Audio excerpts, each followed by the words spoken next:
Welcome to Center of Light. Are you living in the light? Are you living in the light? You are the light. You're living in the light. Be the light. Do the things that the light does. Last night I did a presentation on vulnerability. You're going to need it when you step into that new world. All those friends you used to hug their necks and kiss their cheeks, you have to reintroduce yourself.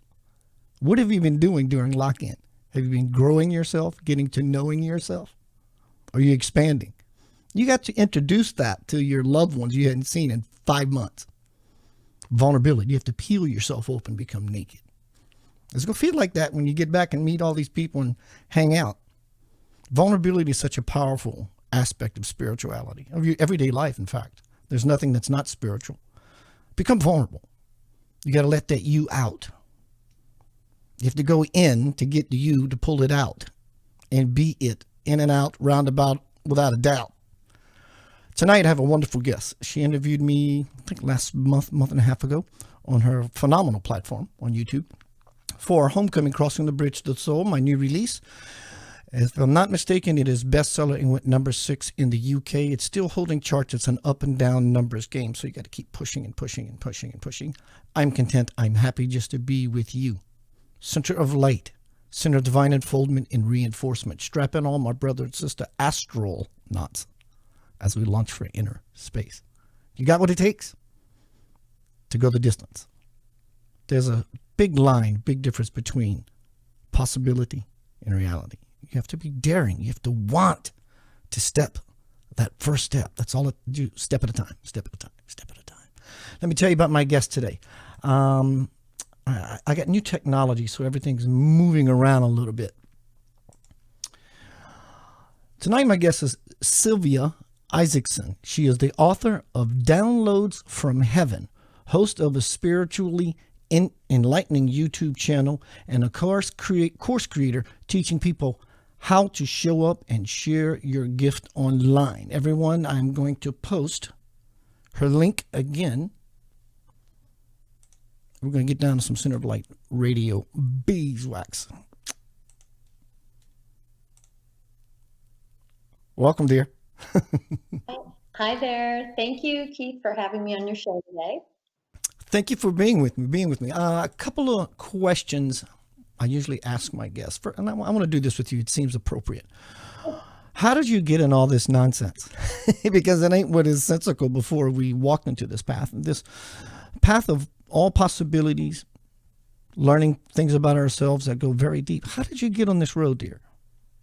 Well, I think that some of it was predestined, and I think some of it was curiosity, and some of it was by accident, but I don't think there are any accidents. So I guess to be specific, the first time I ever had one of my dreams where I dreamt of one of my relatives that is not alive or wasn't alive. Can you see me okay? Am I freezing up a little bit?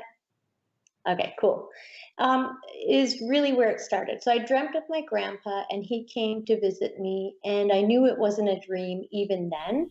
I could tell that he, was communicating with me and telling me that he was on the other side, and he wished that he had got to meet me while he was alive because I never met him.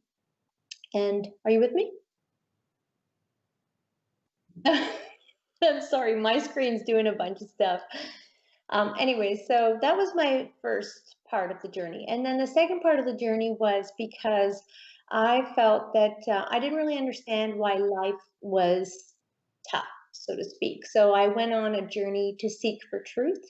And the things that were happening to me, I needed to understand why they were happening. And that led me to diverse religions. And so I studied those religions, and I was, I'm a real person who likes to go deep into the rabbit hole. And I studied them, and I started to see a common thread with all of these religions. And then I started to ask deeper questions, like, how is it that I'm having these dreams and all this stuff? So it was an evolution more than anything. It wasn't one specific event, but the culmination of all events, particularly life's hardships. Would you say because you asked those questions that became the vehicle, or the catalyst that brought those answers? And I'm, of course, you know the answer to that, but I'm triggering everyone else because you have to ask the questions. You know, it's not really a question; it's a churning, a turning, a wanting of a something. And I don't mean wanting as in a lack, but it's something you're not experienced. So, would you find that would be true for you? You had to stir up the some trouble inside. Well, yeah, I think that in my case, trouble was already stirred up. I didn't really need to stir up any trouble. What I needed to do was find answers. And I have a bit of a, I studied the sciences and went to university in the sciences. So my mind is kind of analytical that way as well.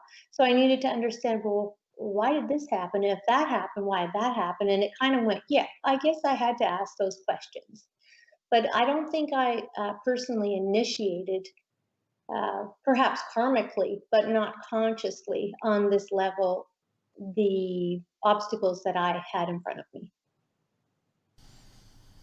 When did it all start to play out? How was it for you when this wheel started really, really turning? What do you do with that, right? Probably right at the beginning of my life, because I came in, what was happening with the family and things like that was turbulent. I was the third of three girls, and they were about to get a divorce. So right away, those things. I honor my parents. I don't want to speak disrespectfully, but with that happening, immediately you start to ask questions like, what's going on here? Why is everything upside down? And how come I'm having to go to a lot of different schools or things like that? Yeah, so that's really what happened. I mean, regular life, but I would say that the pivotal points, such as 3, 7, 13, 21, there were big changes, and I could tell even then that there were cycles. So I knew I could sense that there was something similar about what was happening. So I thought, okay, these are cycles that are happening to me, and I need to observe more, and I need to be an observer. I think I started to become an observer in my life rather than just the person experiencing it as well. I know that when this happened for me, I just didn't know what to do with that. I couldn't deny it. I tried. I wanted it. It felt good. It felt Mhm. like I had a bright, no pun intended, center of light future in this way. Um, it took me quite a while to use it in a very have it in a very usable way to where it started to make sense to me because some of these things that would come in, they would come in and it wasn't so dialogue-y, it wasn't so wordy, it wasn't so thought like. It was a different level of seeing, understanding, experiencing. And it took a while for me to manipulate, mold, play with this energy to say, oh, I understand what it's trying to tell me. And so, not like a medium, psychic medium who gets impressions from loved ones on the other side, but still in all, it was just a different language for me. Yeah, so I think that the benefit that I received from having a turbulent upbringing was that I didn't really have the luxury, and I say this again, it's kind of funny, but I say this respect. I didn't really have the luxury to think about. I just had to be on my toes and move forward, and I had to have a lot of faith in myself, and I had to have faith in my decision making. So having that kind of a beginning in life um, opens up your awareness, whether you like it or not. Yeah, that's how I feel. How do you get these messages? Well, interesting. So in the beginning, they were just spontaneous. So they would come to me through my dreams. Now I've had messages outside of my dreams as well. But then I started to realize that I could actually ask for these experiences. So they come in different categories.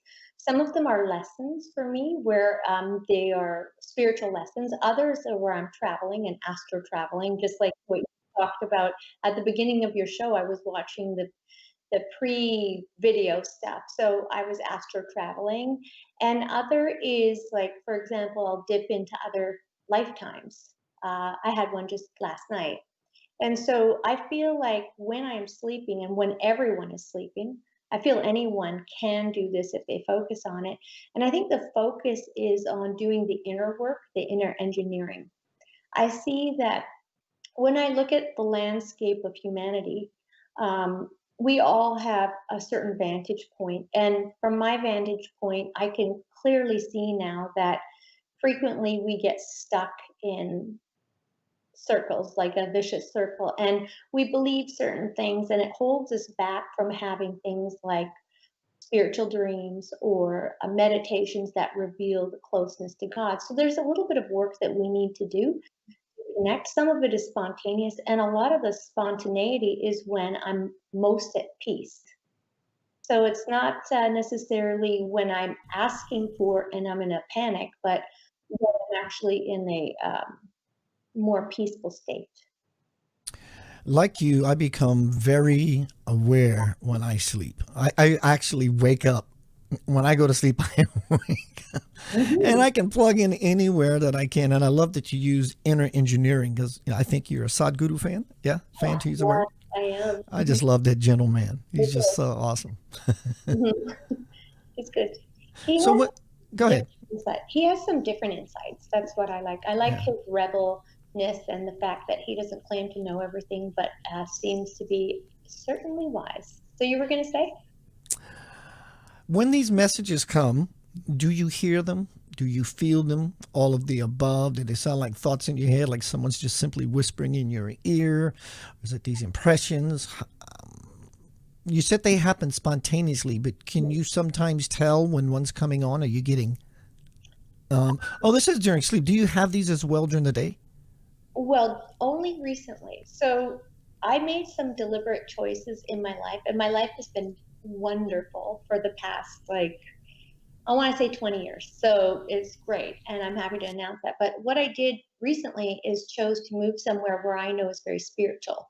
I can feel an area when it's spiritual, and generally that's associated with nature. So when I go into my meditations now, I was pleasantly surprised to connect because I believe that when you pray, you're asking, when you meditate, you're listening. So I've been listening and I've been getting answers, and yes, I feel like I hear them. And to be honest, whenever someone ever said to me, even though I'd had these dreams, and even though I believe in spirituality, so to speak, I wouldn't believe someone when they said they heard someone talking until I heard it. And then I was like, I heard that, and I understand what that means. And the question was, it was a meditation I did, and the meditation was I didn't really know where God was.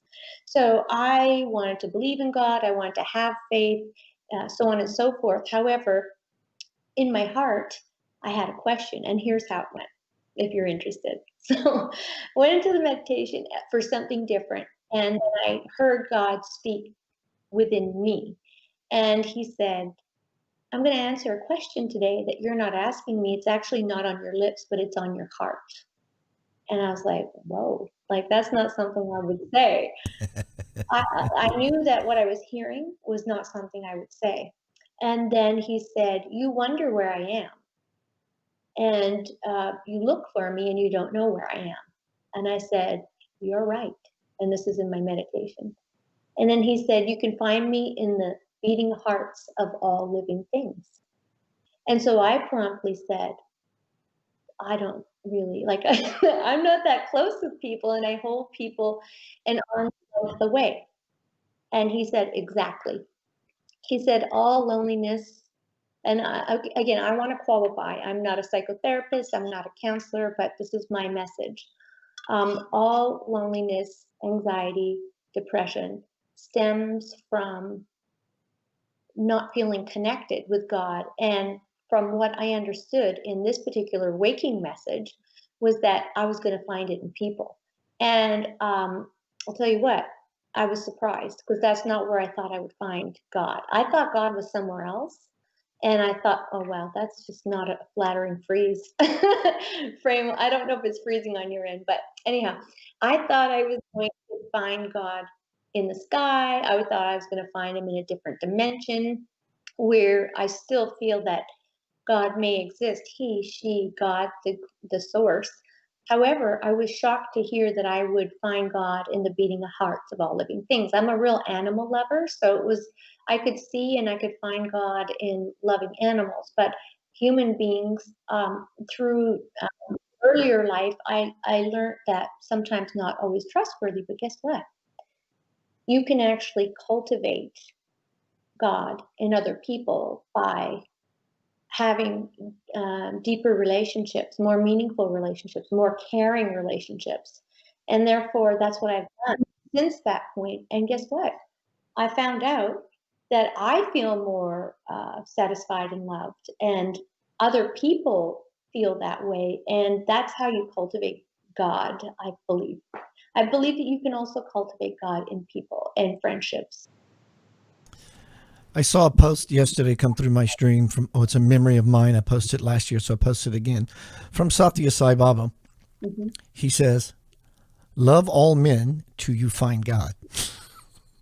Well, Right. that makes sense. Yeah, same ideas. It's just gorgeous.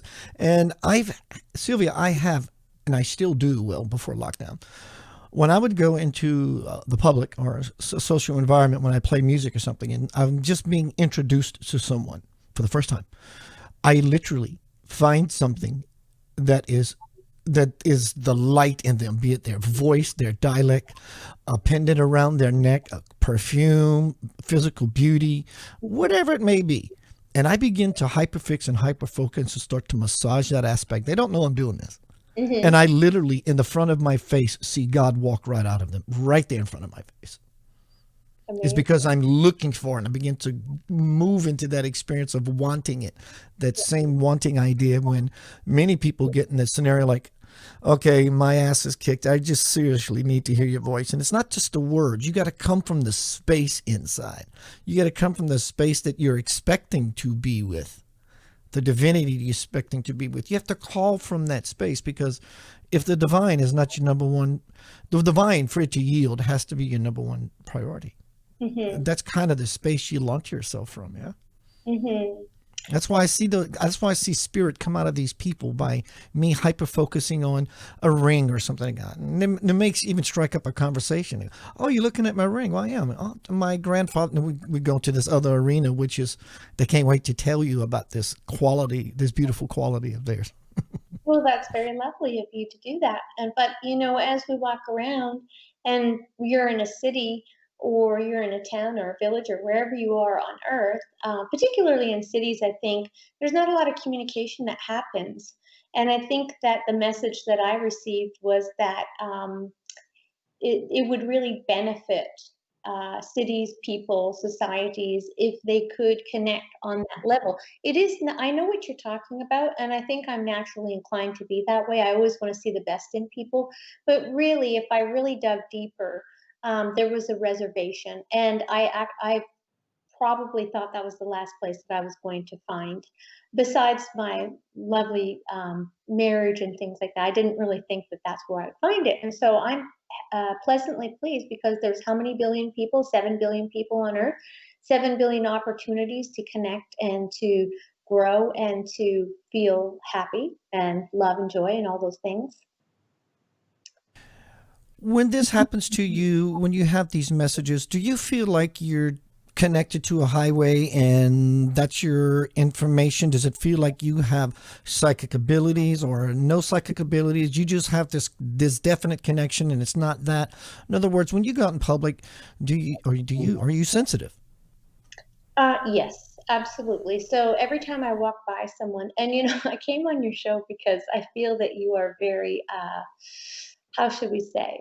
I don't know the word. I want to say radical, but That's a um, good word. That is yeah. a really good word. So the reason I say that is because the things I have to say, I really haven't shared anywhere else. So when I walk by, I literally can feel everybody's feelings, what they're thinking, and it's not like I can read their mind, but I can read their energy field. And so, yes, do I think I am for sure? But I think the more stunning fact is that when I do go to sleep at night and I am gifted the opportunity to go to different places and learn things, the thing that blows my mind is that this is one of many, many, many, many existences that we can exist in even in just this lifetime. I feel like when people kind of balk at reincarnation, I think that's just one small fragment of what's happening. I don't think it works in a very linear way. I believe that we could literally experience multiple lifetimes in one lifetime in your sleep. So someone could say, well, prove it, but prove otherwise. So how do you know what's happening in that 8 hours of sleep? And how, like before, we used to think that the earth was flat. Now we know it's round. So if I say to you that there are many multiple existences, even in this one, and that every time we go to sleep, we're in a different existence, then that's what I'm experiencing. And the fear is that really, like, are you okay?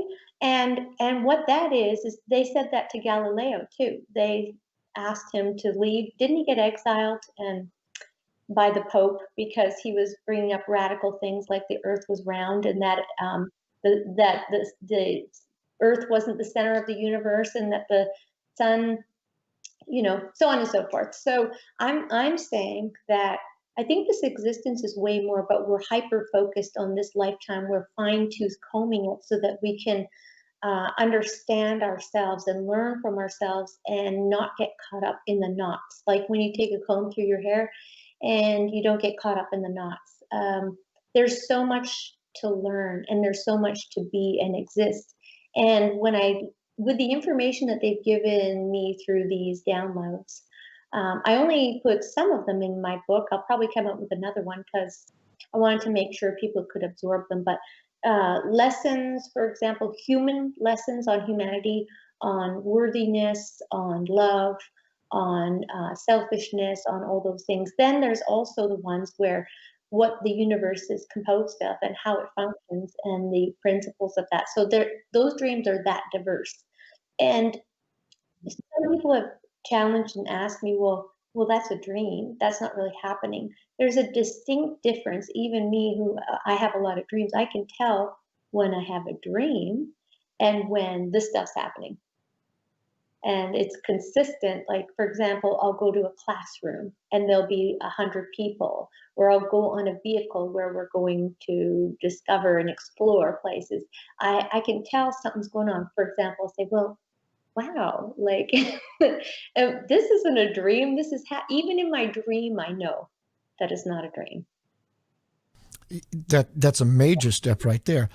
I want to support something you said. I had an experience many years ago that I was the nucleus, if we can use the word. And if you can imagine being in a movie theater, there's 12 aisles, 12 corridors, hallways, and with a movie theater for each. And I am at this center point, and I see all these movie theaters around me, and I'm hyper focused on this movie here, asking myself that very question. I knew I wasn't sleeping. I see all these aspects of myself, but why am I just deadlocked on this one, this present life? So I was at that place to where I seen all these lives around me, but this one was so intriguing. This one truly had my full attention, if you will. Right before you finished a little bit ago, you said, when I get messages from them, Mm-hmm. who is the them? Well, I wish I could tell you them all, but it's different. Your best friend, I guess. So for example, the life lessons I receive about love and humanity are from angels. I know that. I I knew can it. tell they look like angels. And they take me to, for example, when they're singing and stuff, they'll take me and I'm like, oh my God, that music is so good. And then I'm like, I want to join in, and then I can't go past a certain point. So I know those are angels. And then there's also another group that I can't identify. If I knew what the name was, then I would be able to identify it. But we go on, basically, they teach me about science based things. So they'll show me holographic visions and they'll actually take me to physical places and explain to me the nature of the universe, how it's built, how there are many universes, and how in this particular universe the black holes are. When I'm talking, I gotta tell you, it's tough because I'm a rational, sane, science based person. But basically, our universe, the principle is based on the black hole, and the black hole is at the center of the infinity for the universe for recreation. I was very concerned. I was like, "What are you talking about? Our Earth is going to go away. First, we have to come to terms with the fact that we need to die." Blah blah blah. So they kind of started laughing, and I said, well, I don't really think that's that funny. And they said, well, Sylvia, everything, in order to have a continuing infinite universe, things have to transform and renew. And there's no death. It's just like it renews. It's got to be continually renewed. And I was like, okay, all right, I'll accept it. I didn't really have a choice, but they teach me, and I know that there's a dialogue going on between us where I'm wondering, and they tell me.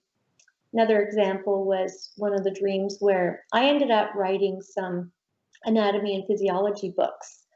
And prior to that, like years prior, I'm talking about 10, 12 years prior, I was shown all of these holographic sheets where there was a skeletal system, the muscular system, the vascular system, the nervous system. And I was like, wait a minute, I got to get a pen and paper and write these down because I can't remember all of this. And they said, you don't have to, you know it all. And that's when I knew something was going on. I knew that I was getting information that was being downloaded. And at that point, I was 20 years old.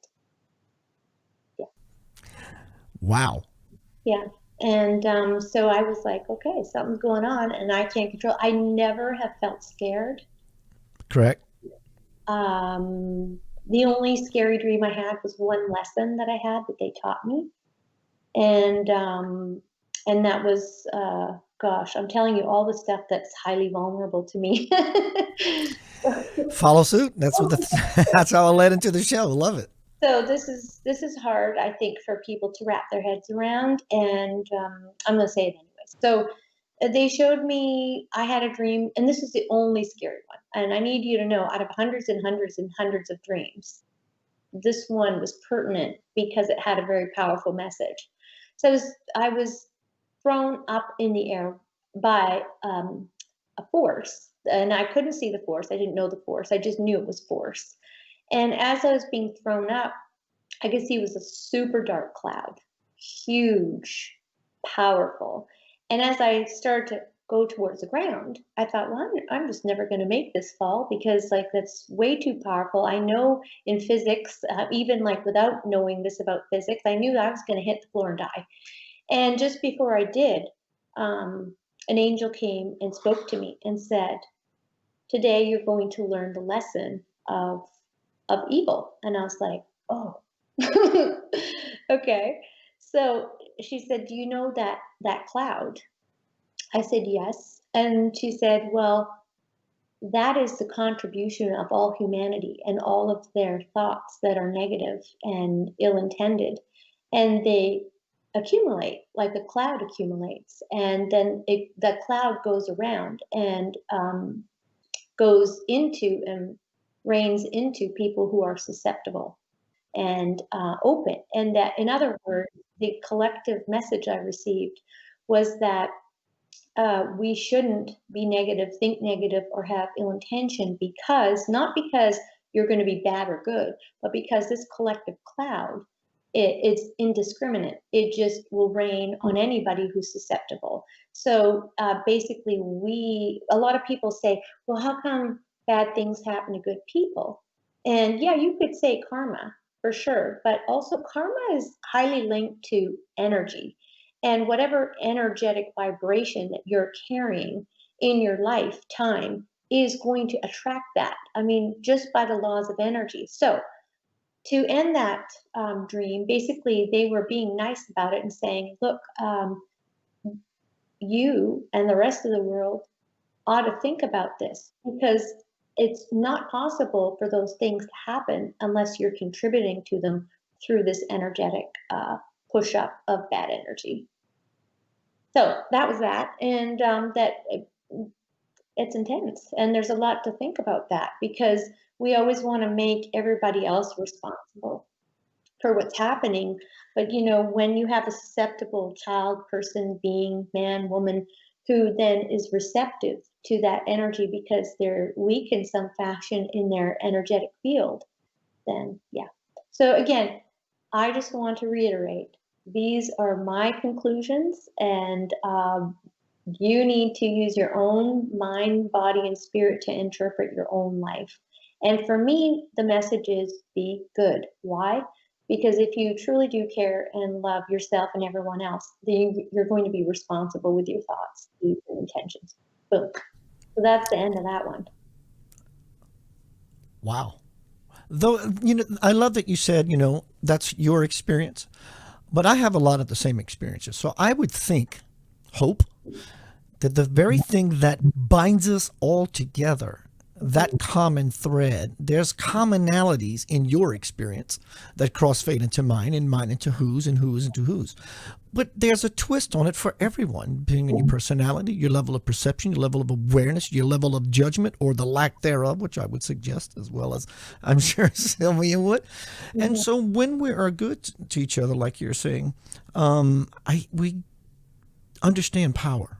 We know what to do with it versus what we did a long time ago with it. And it gives us more opportunity to play further into that garden, into that kingdom of forever, where everything is just unicorns and rainbows and waterfalls and magic and everything that everyone simply deserves. It's our birthright. So, but I think there's a commonality as well. But I love the idea. In fact, I'm sure of it.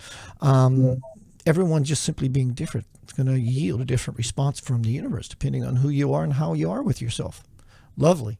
I just love. Yeah, you could be in a room and be experiencing two different experiences in the same exact room based on your mind set. And when I say that, I don't mean like in a business way. I mean, I'm talking how you think, and how you're interpreting and reacting to one person. One person can say something, and that's what is fascinating to me. And that's what I feel that I'm on the path to discovery and mastery, is understanding that what somebody says to me is purely just what they said. It has no meaning unless I give it that meaning. And another thing, a lesson that is really prominent is responsibility. And I think that up to this point, it's easy for me to say, well, this person maybe believes that because they're not evolved or whatever the case may be, but it's my job to be compassionate, understanding, to use wisdom and insight in a compassionate and tolerant way, and raise up. I believe that we all have an opportunity to raise up the plane of existence wherever we are. So we could be a candle in the room. We can brighten the day. We can change the mood right here, right now, as we discuss. Everything that happens as a result is an intention of you and me.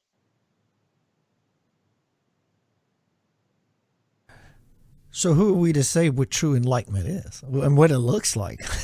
Well, I think I could tell you that. I think I could tell you that. And I'm going to say it in a general term. I know what you just said. Like, who are we to say that? But you know that commonality that you talked about?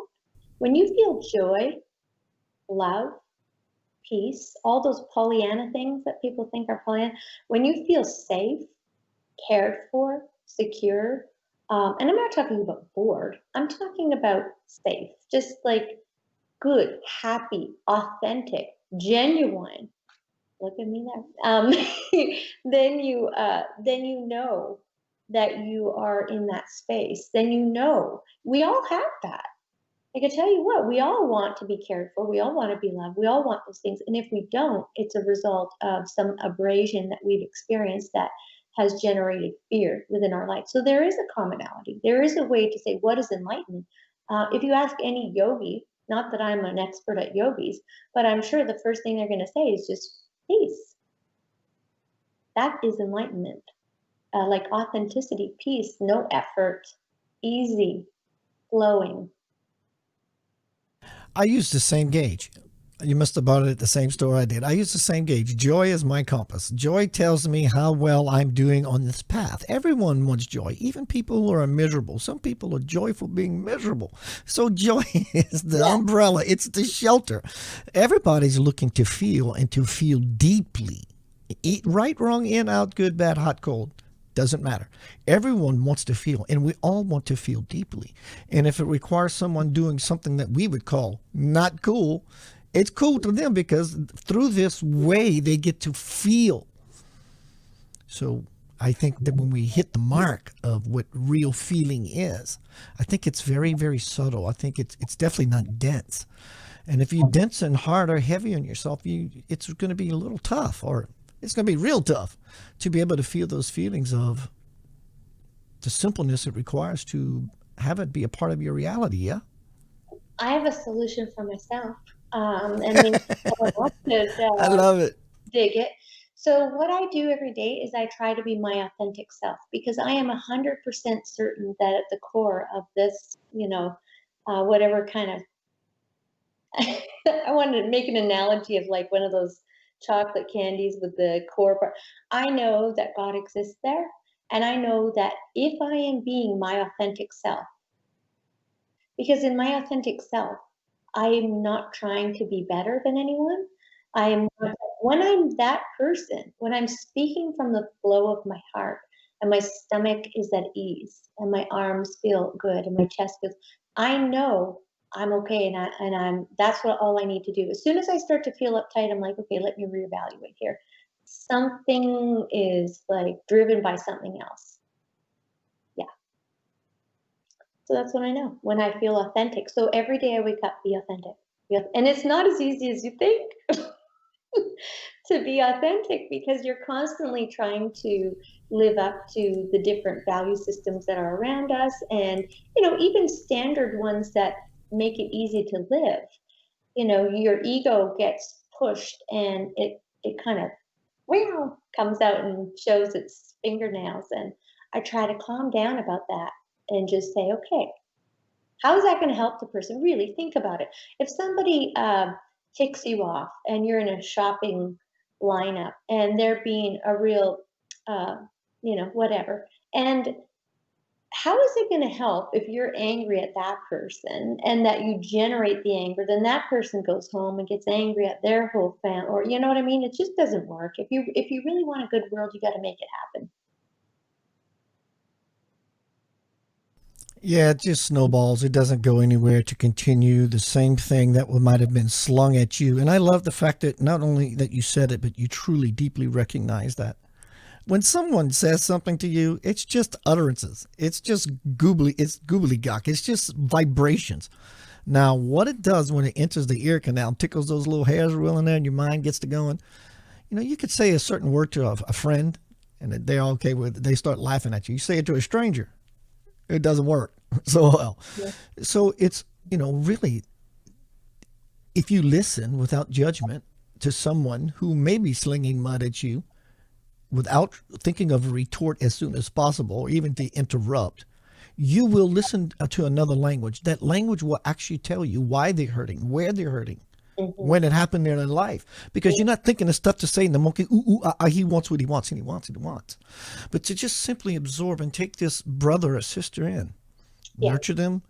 Yes. Then on levels we don't even know, are cognitive of, or at least to that moment, we begin to understand things they never told us. Would you agree with that? Yeah, and I also hope this comes off good too. But if I have good energy of authenticity and energetically, like I can't see my energy. I mean, I'm not one of those aura seers, but I know it's there.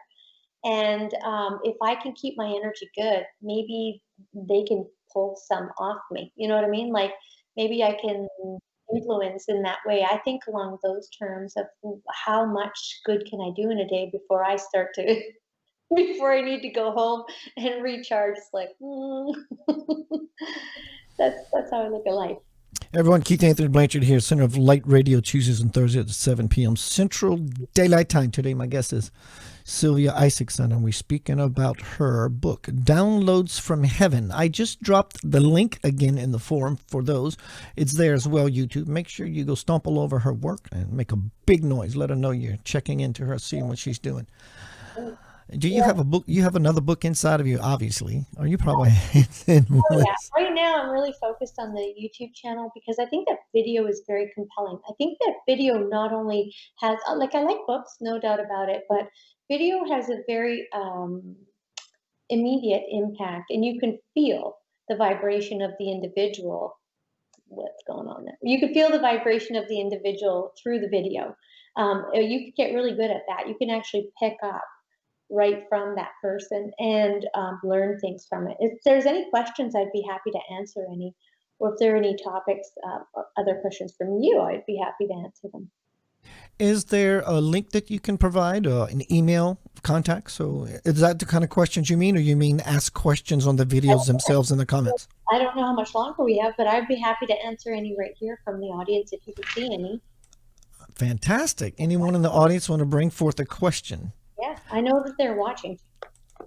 Well, even in the future on the replay, I'll swing back here and answer a question. I think that since we're on your beautiful platform, and by the way, I've never met anybody who has such great graphics and coloring background. I mean, I really give you props. Thank you. I think the message I would like to say is you're more powerful than you think. And power comes in a very different way than how we were taught. And I think it's important you don't have to judge things to make it better for you. You just have to go within and tap into it and then shine without. And if you're struggling in your life, there's a good chance that you're looking outward and trying to see where you fit. And I think it's important to go inward and understand that probably since your childhood, you've been told a lot of different things about yourself, which may be true or not. But I think it's good to sort of go to your inner compass and figure it out and use that power, because I think in society where we're at right at this moment in time in 2020, it's still difficult to tap into exactly just how powerful that we are energetically. And I think in part you wouldn't want to give too much power. Okay, hopefully nobody gets upset about this, but you wouldn't want to give an atomic bomb to kids playing. Okay, so the level of information that's going to come with us to us is dependent on the level of consciousness that we choose to keep. So if you want dreams, if you want psychic, if you want those things, you have to prove through energetically, not just energetically, that you will wield that power in a responsible way. I'm learning something in the moment about you that I swear to you I do not know. Okay. I thought you were this person who had this connection and you get these messages, and I had my time with you a month or so ago and I really enjoyed it and loved your level of awareness. Yeah, your word usage was amazing. You talked about symmetry as you're looking at my backgrounds and all this. I remember all that. And out comes this intuitive person, this psychic. I don't like that word. You know what I'm saying without me saying that word. I didn't know that this was your gig. When you asked the question, anyone, wants to bring forth a question, something I can talk about, something I can help you with, what I'm going to do. I was like, what? Yeah. So my point is, you called me radical earlier. Mm-hmm. Shame on you. No, that's exactly the right word. Mm-hmm. And so doing, am I one of you did say something like this, but how many of your followers, people around you, know this side of you? Is this something all of this is something you're bringing out recently? Yeah, just recently. Well, thank you. Remember, you heard it here at Center of Light Radio first. But I want to speak to the psychic part for you and for everyone, mostly for your audience, because I know you have a great audience. Consciousness can be likened to like a fabric, a membrane, and we're all tapped into it. So we're all psychic to the degree to which we tap into consciousness. So I have always known that nobody is more special than anyone else, because we're all equally loved. We all were made equal. However, some people are able to tap into the fabric, to the membrane of consciousness a little bit more. And I think that's why maybe it was in this lifetime or another lifetime. Maybe it was a trade-off.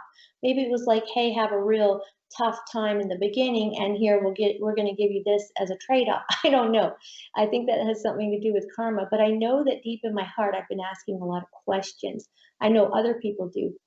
The questions, the quality of the questions that you're asking are going to dictate how much information that you can extract from the consciousness field. I have something very similar. The quality you invest in your questioning is the quantity. No, it's just the opposite. I'm getting some drop frames here, which is really strange. I don't normally get this, but I think everything is still okay. I think they're so minute that it's just glazing right over them. I would love to set up a future show with you Sure. next month where we Yeah. do a psychic show. I just don't like that word. Um, I don't mind at all. I'm not, I mean, I'm here to live my full life. And, final thing, I meant to say this. Sorry, I didn't mean to cut you off, Keith, but I just really feel compelled to say a lot of things. Um, I forgot it, so I got to save it for next time. It was really good too, but I forgot. Oh well. You can never cut me off. You're just fine. Sometimes there's a lag, and we often walk on each other's toes. We're coming to the top of the hour. Would you like to leave our listening audience with something that you just feel is appropriate and on your heart, and give us a juicy cookie or something, a spiritual cookie? Yeah, that, well, just, I mean, if I say love, I hope that it doesn't just sound so simple, but I'll tell you what, if you can really focus on love in yourself and the reciprocal energy, like create a loop of love and be conscious about it and let go of some of the other stuff, you're going to feel a lot more joyful because all the other stuff doesn't matter. It's just things that, yeah, that's all I'm going to say is stick with love. I know it's pretty simple, but that's the message. And oh yes, Sadhguru. When I watched Sadhguru a long time ago, I thought, I think it's about time for a girl to come up there and start talking. There's not that many females up there doing a Sadhguru thing, and I thought, I love this. I love teaching and mentorship, and I feel that he's good. He's a good one. Now, you know, we're at the top of the hour, when you love someone like Keith and his show, or Sadhguru, or Deepak Chopra, or whomever it is, it's important to understand you have your own way. And don't forget, yes, read books. Yes, look outside.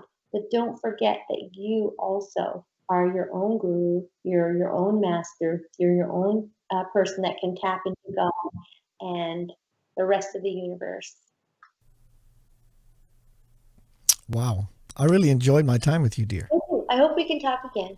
You can bet on that. Next day or so, I'll contact you. I'll send you my calendar, and we'll block it out. And hey, guys, and we have Miss Silvia Isaac here in Center of Light Radio again soon. Maybe you can be thinking about something delicious, something you really, that space that she talked about and I echoed and supported, that you really, and I don't mean from lack, but a burning, a churning, a yearning, a turning within you that'll bring you inward, which makes you go upward, metaphorically forward and toward something powerful.